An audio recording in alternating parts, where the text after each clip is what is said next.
बिस्मिल्लाहिर्रहमानिर्रहीम। अस्सलाम वालेकुम। कैसे हैं आप सब? आज मैं बना रही हूँ पकोड़ा करी, जिसके लिए मैंने सबसे पहले हाफ कप कुकिंग ऑयल लिया और उसमें दरमियाने साइज के 2 प्याज बारीक कट करके शामिल कर दी हैं। अब मैं इनको लाइट ब्राउन होने तक पकाऊंगी। जैसे ही आपको अंदाजा हो जाए कि प्याज लाइट ब्राउन होना शुरू हो गया है, तो आपने इसमें तकरीबन 2 टेबल स्पून लहसुन का पेस्ट शामिल कर देना है और इसको भी आपने लाइट ब्राउन कर लेना है।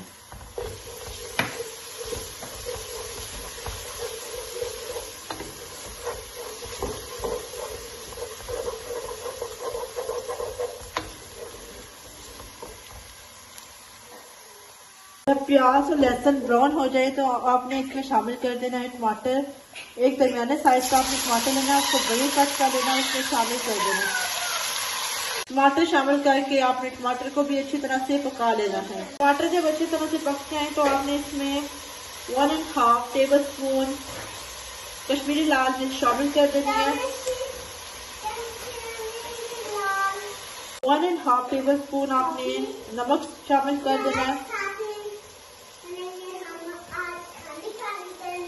सूखा धनिया, नमक, कश्मीरी लाल मिर्च शामिल करके हमने इसको अच्छी तरह से पकाना है, ताकि कश्मीरी लाल मिर्च अच्छी तरह से पक जाए, उसका कच्चापन ना रहे खाने में। अच्छी तरह से आपने इसको पकाना है।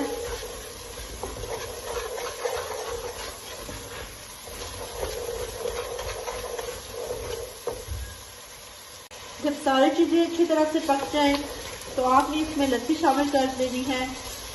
तकरीबन आपने 1 kg दही लेना है और उसकी लस्सी बना लेनी है और इसमें शामिल कर देनी है।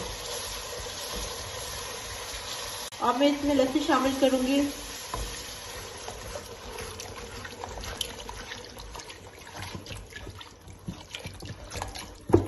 और इस बात का ध्यान रखिएगा कि जब आप लस्सी शामिल कर दें तो आपने चम्मच को नहीं छोड़ना।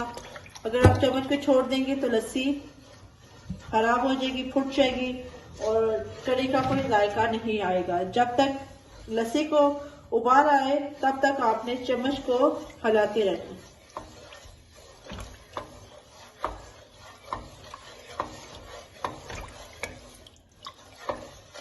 अच्छी तरह से आपने चम्मच को हिलाना है, इसको छोड़ना नहीं है, नहीं तो लस्सी खराब हो जाएगी और कढ़ी का कोई भी जायका नहीं रहेगा।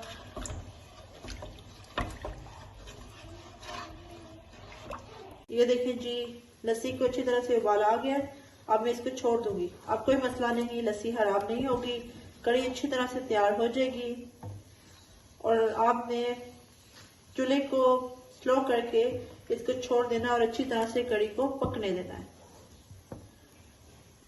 जब तक कढ़ी तैयार होती है तब तक मैं पकौड़ों का सामान तैयार कर रही हूँ, जिसके लिए मैंने एक प्याज मैंने साइज के लिया, उसको बारीक कट कर लिया। आलू 2 मैंने साइज के लिए और उनको बारीक कट कर लिया। सब्ज मिर्चें, सब्ज धनिया लिया और उनको भी बारीक कट कर लिया। अब मैं इनमें शामिल करूंगी 1 टेबल स्पून सूखा धनिया,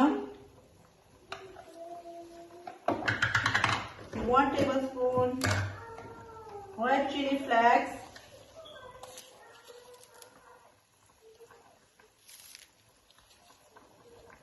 1 टेबल स्पून नमक और अच्छी तरह से मिक्स कर लूंगी इन सब चीजों को।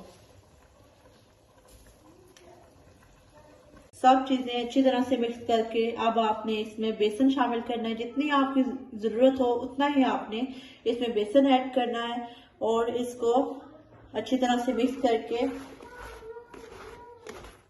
पानी डाल के मिक्सचर बना लेना है अच्छी तरह से। आप किसी चम्मच की मदद से भी मिक्सचर बना सकते हैं, अपने हाथों की मदद से भी मिक्सचर बना सकते हैं।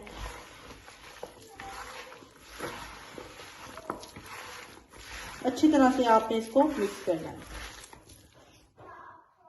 पकौड़ों का सामान अच्छी तरह से तैयार हो गया है। अब मैं इनको फ्राई कर लूंगी।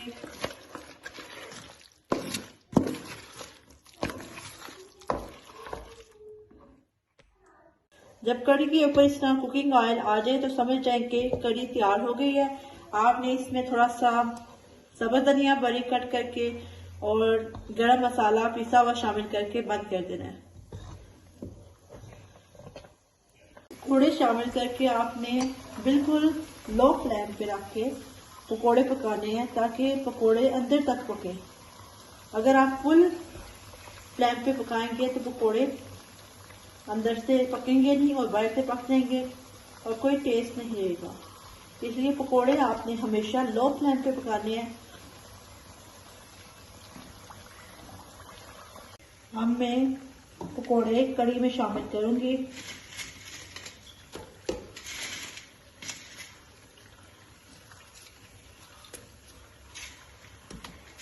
और अच्छी तरह से मिक्स कर देंगे।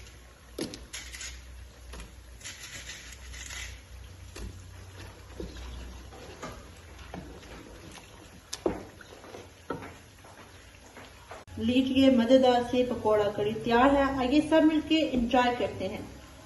आप सबका बहुत बहुत शुक्रिया मेरी वीडियो देखने का, और जिन्होंने मुझे सब्सक्राइब नहीं किया हुआ प्लीज वो मुझे सब्सक्राइब कर दें, और जिन्होंने मुझे सब्सक्राइब किया हुआ उनका बहुत बहुत शुक्रिया मुझे सब्सक्राइब करने का।